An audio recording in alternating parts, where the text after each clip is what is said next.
Bom dia, igreja. A paz de nosso Senhor, Salvador Jesus Cristo. Domingo de eleições, mas a escola continua. Nossa escola não tira férias. Hoje eu vou estudar com você a lição número 16 dessa revista que está sendo apresentada aí, Reflexões Bíblicas, o volume 5. Semana passada nós vimos a lição 15, santificação e contemplação. Hoje nós veremos santificação e autoconhecimento. O autor da revista nos diz que os estudiosos são unânimes em dizer que a humanidade tem aprendido ao longo do tempo que o autoconhecimento, ou seja, o conhecimento de nós mesmos, das nossas limitações, das nossas imperfeições, das nossas capacidades, das nossas potencialidades, de tudo, de nos conhecer de verdade, nos permite grandes avanços e nos permite evoluir realmente como civilização. A Bíblia já nos mostra que, desde o princípio, Deus nos chamou a essa introspecção.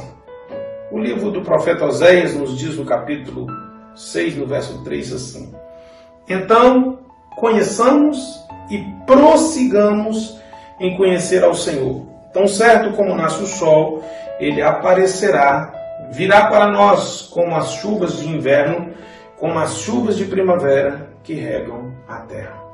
A Bíblia nos chama a conhecer a Deus, mas a Bíblia também nos orienta a conhecermos a nós mesmos.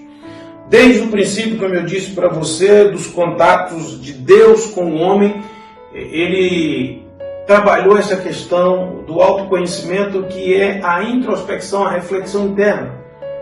Gênesis, capítulo 3, versículo 11. Quando o homem caiu, quando o homem pecou, a primeira ferramenta, o primeiro parâmetro que Deus usou para trazê-lo à consciência dos fatos foi o autoconhecimento. E disse Deus: quem te mostrou que estavas nu? É a primeira pergunta. Comeste tu da árvore que te ordenei que não comesse? Se o homem tivesse entrado para dentro dessas questões e respondido primeiro essas perguntas, ele não teria feito acusações. Nós sabemos que ele diz: a mulher, a serpente, a mulher que tu me deste. Quando nós, querido, recusamos o autoconhecimento, a reflexão de nós mesmos, nós começamos a emitir acusações ou fugir da real situação. No caso de Caim, Gênesis capítulo 4, versículo 6. E o Senhor disse a Caim: por que te iraste? E por que descaiu o teu semblante? O autor é taxativo em dizer: se Caim também tivesse examinado, se Caim tivesse voltado para dentro de si, para essa questão que Deus o indagara, ele não teria matado seu irmão. Então nós vamos aprendendo que nos nossos relacionamentos nós temos as grandes oportunidades de aplicar o autoconhecimento, mas na maioria das vezes nós estamos ocupados em conhecer a vida dos outros, incomodar com a vida dos outros, encontrar defeitos dos outros, imperfeições dos outros. E aí a gente vai perdendo a oportunidade da real aptidão ou da real situação de ir lapidando a pedra bruta que somos nós, a ponto de nos tornarmos, como a pedra se torna preciosa pela lapidação, nós também deixamos de agregar valor a nós como ser humano, quando nós recusamos a essa lapidação, a esse autoconhecimento. O autor diz na aplicação para a sua vida: nosso autoconhecimento é adquirido pela vivência com a palavra de Deus, com as circunstâncias e com as pessoas. E aí ele pergunta: você tem aproveitado esses elementos para se autoconhecer? Relacionamento com Deus, circunstância e pessoas. Sabemos que o nosso relacionamento com Deus se dá através da palavra. Ele aponta o primeiro tópico: o reconhecimento da nossa grandeza e da nossa pequeneza. E para isso, ele aponta todo o Salmo 8, e eu vou lê-lo rapidamente. O Senhor Não, desculpe. Ó Senhor nosso, quão admirável é o teu nome em toda a terra, pois puseste a tua glória sobre os céus. Tu ordenaste força da boca das crianças e dos que mamam, por causa dos teus inimigos, para fazer calar ao inimigo e ao vingador. Quando vejo os teus céus, obra dos teus dedos, a luz, a lua e as estrelas que preparaste. Que é o homem mortal para que te lembres dele, e o filho do homem para que o visites.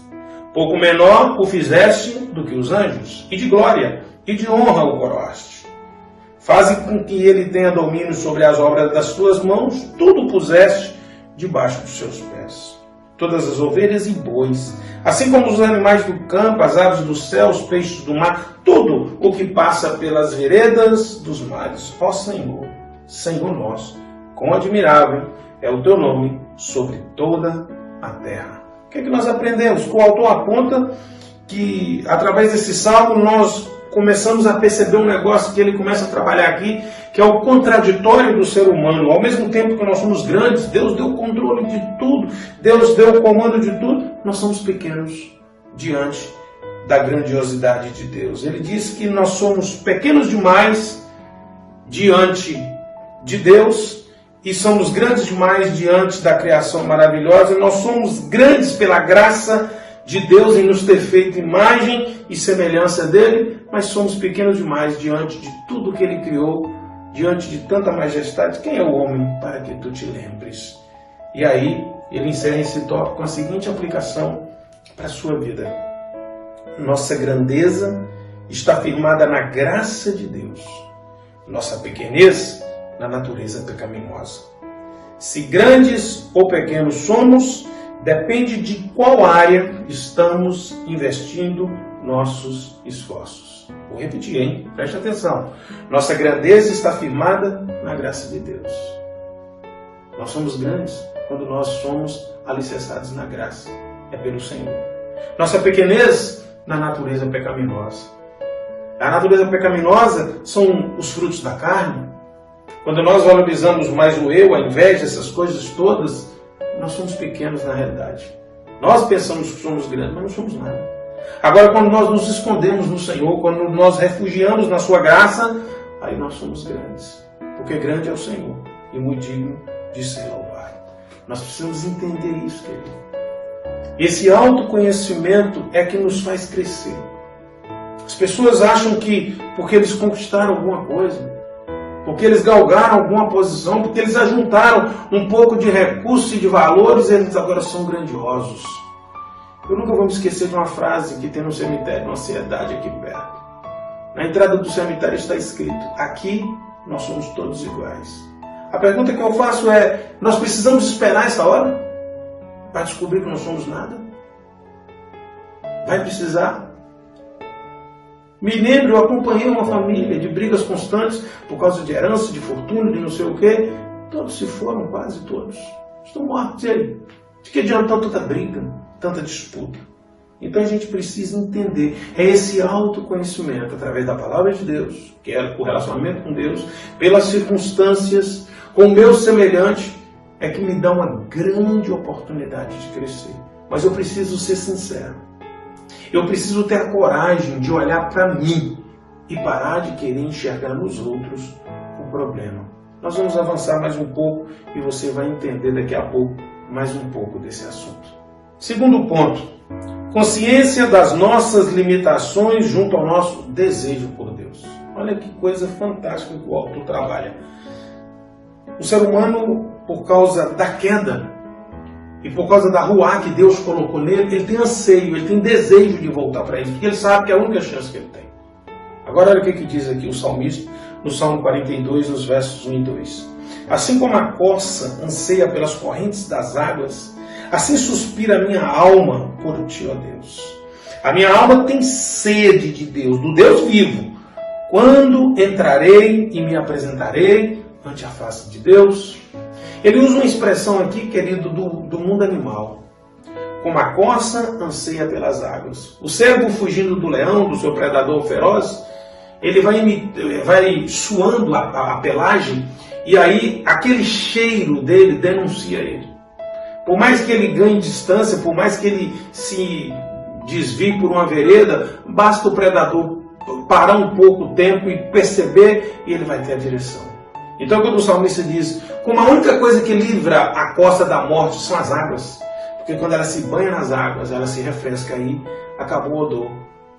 Né? O rastro de perseguição é apagado, e aquilo livra a costa da morte.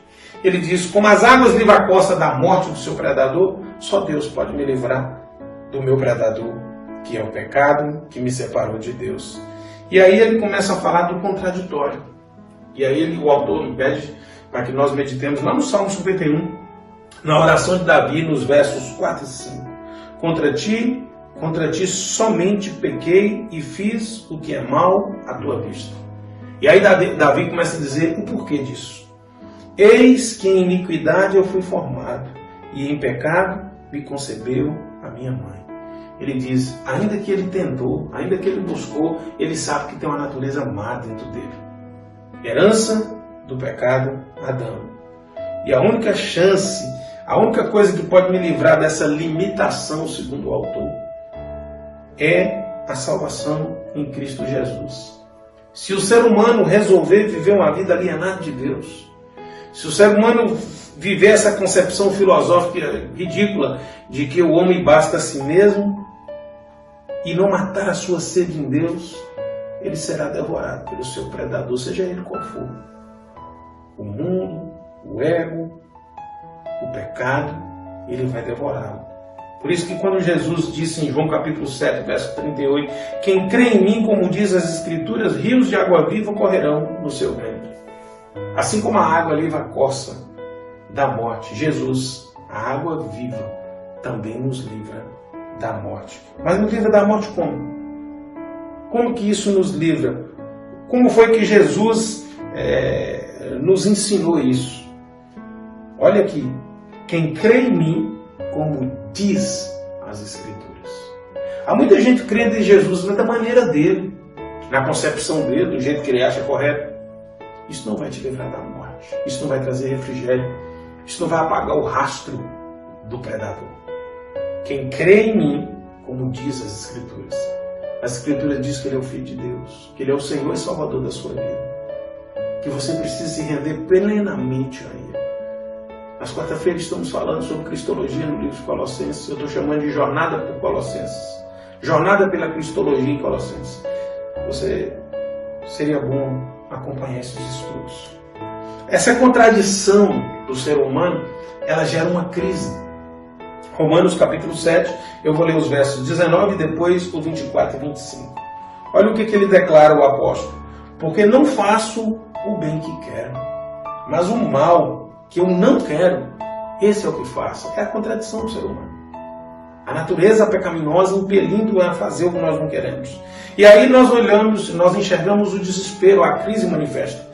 Miserável homem que sou, quem me livrará do corpo? Quem me livrará do corpo desta morte? Quem vai me livrar? Esse é o grande predador, a morte. E aí ele responde, dou graças a Deus por Jesus Cristo nosso Senhor. Assim que eu mesmo, com entendimento, sirvo a lei de Deus, mas com a carne, a lei do pecado. Se eu for inteligente, se eu mantiver minha mente firme no Senhor, eu vou servir o que diz a palavra de Deus. Mas se eu deixar a carne conduzir as coisas, se eu deixar a carne ditar a lei, eu vou ser escravo do pecado. Olha que coisa fantástica que o apóstolo declara e conclui. E aí, na aplicação para a sua vida desse segundo tópico, o autor da revista diz assim, aplicação para a sua vida. Se somos seres de contradições, o importante para a nossa santificação é reconhecer nossa fraqueza sem fazermos de vítimas e em Deus caminharmos para a transformação. Não adianta eu querer manifestar certa convicção de autoconfiança, mas depois dar umas escapadelas mas também eu tenho essa herança, eu tenho essa tendência, e eu fiz um teste. Não, eu tenho que parar com esse mimimi de autocomiseração e reconhecer que há um problema que eu preciso resolver.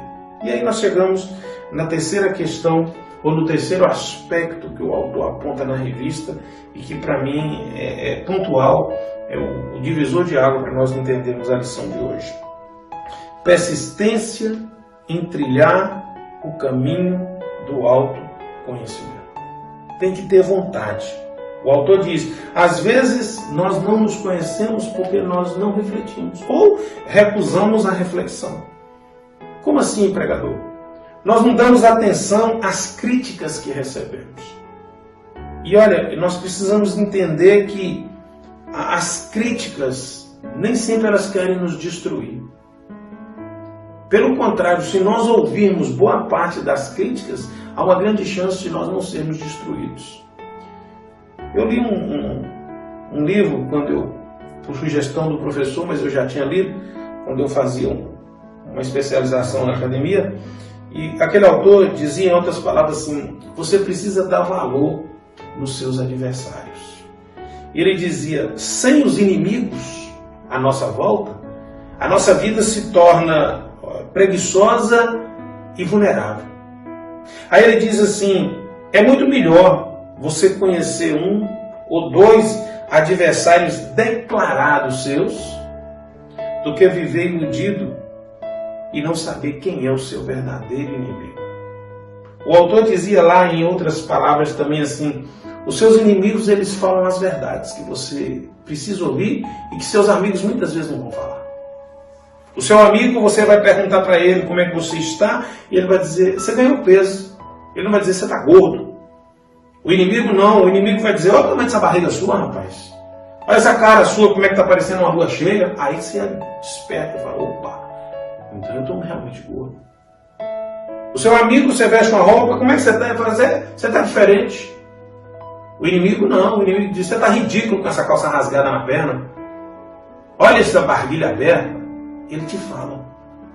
Então é nesse contexto que o autor diz, nem sempre as críticas, embora machuquem, você deve tomá-las como algo que destrói. Você deve aprender a ler cada crítica. Essas coisas nos ensinam a fazer o autoconhecimento. O autor diz então que é comum as pessoas dizerem para alguém apressadamente assim, não, eu não sou assim não, na realidade eu estou ficando nervoso, eu realmente não sou assim. Querido, nós precisamos ter coragem. Romanos capítulo 7, 17 a 18, o apóstolo diz assim, nesse caso, não sou mais eu quem faz, mas o pecado que habita em mim. Sei que nada de bom habita em mim, isso é, em minha carne, porque tenho o desejo de fazer o que é bom, mas não consigo realizá-lo. São confissões diferentes. É diferente daquele vitimizado que diz assim, não, eu nem sei por que eu fiz isso. Mentira, você faz isso sempre.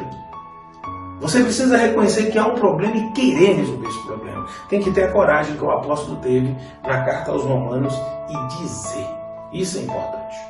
O autor da revista diz, temos dificuldades em reconhecer e até diante de nós mesmos. Se não quisermos enxergar nossas fraquezas, o Espírito de Deus não poderá agir em nossa santificação. Mas não foi isso que Jesus ensinou? Olha o que diz Lucas 15, 17, 18. O texto é bastante conhecido. O filho pródigo, lá no chiqueiro. E caindo em si, ele diz, quantos jornaleiros do meu pai têm abundância de pão, e eu aqui pereço de fome, levantar-me-ei, irei ter com meu pai, e direi, pai, pequei contra o céu e perante ti. Mas qual é a palavra-chave aqui? Qual é o trecho-chave aqui? E caindo em si. Isso é autoconhecimento. Por isso que o autor diz na aplicação da sua vida, reconhecer nossas fraquezas nos deixa fragilizados e inseguros. Esse é o motivo de em muitas situações fugirmos e até mesmo negarmos. Porém, é esse reconhecimento que nos faz refletir e pedir ajuda ao Espírito Santo. Ao Espírito Santo, talvez até alguém. Pense nisso. O último ponto que o autor nos aponta aqui, o quarto ponto é exemplo de dois servos de Deus em diferentes graus de autoconhecimento. Exemplo, na realidade, ele colocou de dois servos, mas é o mesmo. Né? E aí nós vamos analisar aqui. João, capítulo 21, versículo 17. Disse-lhe, terceira vez, Simão, filho de Jonas, amas-me? Simão entristeceu, se por ter lhe perguntado, entristeceu-se por lhe ter dito pela terceira vez, amas-me. E disse-lhe, Senhor, tu sabes tudo, tu sabes que eu te amo. Jesus lhe disse, apacenta as minhas ovelhas. Agora olha o mesmo Pedro em Lucas 22, de 33 a 34. E ele lhe disse, Senhor, estou pronto a ir contigo até a prisão e a morte. Mas ele disse, digo-te, Pedro, que não cantarás o galo hoje, antes de que 3 vezes negues que me conhece. O que o autor nos diz? Que a primeira promessa que Pedro fez, que iria com Jesus onde fosse, foi sincera, porém foi impensada. Ele não tinha feito uma introspecção, ele nem conhecia quem ele era mesmo, ele não sabia até onde o medo dele faria negar as coisas. E após isso aí, nós sabemos que Pedro chorou amargamente, conforme Lucas registra. No capítulo mesmo 22, no versículo 62, foi um choro de amargura, de tristeza. Olha o que o autoconhecimento, quando ele não é valorizado, quando ele não é desenvolvido, pode me levar a prantos amargos, a sofrimentos. Já no episódio narrado por João, Jesus pergunta a Pedro, e o autor da revista nos diz assim, nós já encontramos um apóstolo mais cauteloso. Nós já encontramos um apóstolo que reflete. Tu me amas? Ele diz, sim, eu amo. E alguns apontam até o jogo de palavras entre ágape e filéu. Uma hora ele diz amo como amigo, outra hora ele diz amo, até que Jesus pergunta se ele ama a ponto de sacrificar como ele falou. E aí ele diz, Senhor, tu sabes todas as coisas. Tu sabes que, embora eu fragilizei, embora eu neguei, eu estou pronto. É aí que Jesus diz para ele, então agora você pode apacentar as minhas ovelhas. O que é que nós aprendemos com isso? Que as nossas experiências, naquilo que nós falhamos, quando nós aceitamos trabalhar a questão de verdade, Deus pode usar essa fraqueza para fazer com que eu cresça, para fazer com que eu aprenda a depender mais dele, para fazer com que eu aprenda a refletir antes de responder. É isso que Pedro está fazendo. Ele já não é aquele rapaz impulsivo que respondia a tudo, não. Aquele Pedro arrogante agora é um Pedro humilde. Aí, razão pela qual o irmão do Senhor Tiago, no capítulo 4, no verso 6, diz assim, Deus rejeita os soberbos, mas aos humildes dá ele a sua graça. Então veja bem, aquele Pedro rompante não existe mais. Pedro agora é um apóstolo que sabe que ele pode errar. Que o fato dele andar com Jesus, ser amigo de Jesus, não fez Jesus. Não fez se tornar igual a Jesus. Ele precisa aprender muito com o mestre. E o que mais me surpreende são os escritos desse apóstolo, que o autor não mencionou, mas eu tomei a liberdade de acrescentar na primeira carta de Pedro, no capítulo 2, nos versos de 21 a 25. Para isso, vocês foram chamados, pois também Cristo sofreu no lugar de vocês, deixando-lhe exemplo para que sigam os seus passos. Há uma versão que eu amo que diz pisadas. Ele não cometeu pecado algum, e nenhum engano foi encontrado em sua boca. Quando insultado, não revidava. Quando sofria, não fazia ameaças, mas entregava-se àquele que julga com justiça. Ele mesmo levou em seu corpo os nossos pecados sobre o madeiro, a fim de que morrêssemos para os pecados e vivêssemos para a justiça. Por suas feridas, vocês foram curados. Pois vocês eram como ovelhas desgarradas, mas agora se converteram ao pastor e bispo de suas almas. Querido, olha quando a pessoa passa a conhecer ele mesmo. O Pedro que disse que estava pronto para ir onde Jesus fosse, agora aprendeu que ele pode até ir onde Jesus foi. Ele está pronto para seguir Jesus desde que ele pise onde ele pisou. O que levou ele a tomar essa decisão? Autoconhecimento. Eu me conheço, eu sei quem eu sou, eu preciso ter cuidado. Eu tenho um colega que eu tenho profunda admiração por ele, um colega de ministério, um pastor. E certa vez eu disse para ele, não rapaz, não faça isso não, vamos fazer assim. Aí ele disse para mim, segurando meu braço, ele me chama de bispo. Ele disse, bispo, eu preciso fazer assim, não é por você, é por mim. Eu me conheço, eu sou desobediente, eu sou carnal, eu sou inclinado ao pecado. Querido, eu conheço aquele homem. Aquele homem é prudente até para rir. Mas aquilo que ele me disse naquele dia me ensinou muito. Pensa numa pessoa tranquila, pensa num pastor adorável, pensa num pastor amável. Mas ele tem prudência. E ele disse para mim aquele dia isso. Ele disse, não, eu me conheço. Eu sei quem eu sou, eu não confio em mim mesmo. Aquilo me ensinou tanto, querido. Aquilo me ensinou tanto que vim do homem daquele. Então, querido, o autoconhecimento nos faz o tempo inteiro refletir quem nós somos. Nos faz pensar um pouco em nós. E a partir do momento que nós começamos a vivenciar isso, a nossa vida tomou outro rumo. Olha quem foi o apóstolo Pedro no ministério do Senhor Jesus. E eu pergunto, olha quem pode ser você como esposa, quando você passa a refletir mais em você do que em seu marido. Olha quem pode ser você como marido, como empregado, como patrão, como ovelha, como pastor, como líder. Olha quem pode ser você. Mas aprenda a fazer leitura. Aprenda a olhar para você. Aprenda a entender e aceitar quando há um problema e não esquivar dele. Não é fazendo mais horas extras e chegando mais tarde em casa que você reduz os conflitos no seu lar. É encarando, é fazendo o autoconhecimento de quem você é, do que está acontecendo, é tratando disso que você melhora e põe paz na sua casa. Pare de fugir. Vá para o espelho, converse com você mesmo. Aceite os seus defeitos. Modifique aquilo que pode ser mudado. E tenha paz para aceitar aquilo que não pode ser transformado. Aquela característica que não pode ser arrancada. Mas aquilo que pode ser mudado. Deixe o Espírito Santo de Deus trabalhar na sua vida. Eu gostaria de orar com você. Deus, em nome de Jesus, tome esse homem, tome essa mulher nessa manhã.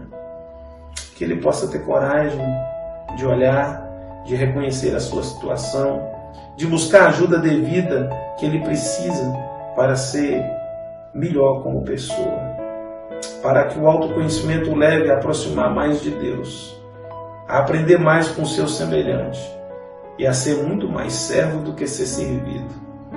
A obediência, a fidelidade e a caridade, o amor, a paixão pelas pessoas. Nos abençoa nesse dia, abençoa o nosso país, onde cada cidade está escolhendo o seu príncipe, o prefeito da sua cidade, seus vereadores. Abençoa, Senhor Deus, que aquele que o Senhor colocar em cada uma dessas cidades tenha um coração temente ao Senhor e que o Espírito do Senhor governe sobre todas essas coisas. É no nome de Jesus que nós oramos. Bom domingo a todos. Até logo mais à noite no nosso culto. Em nome de Jesus.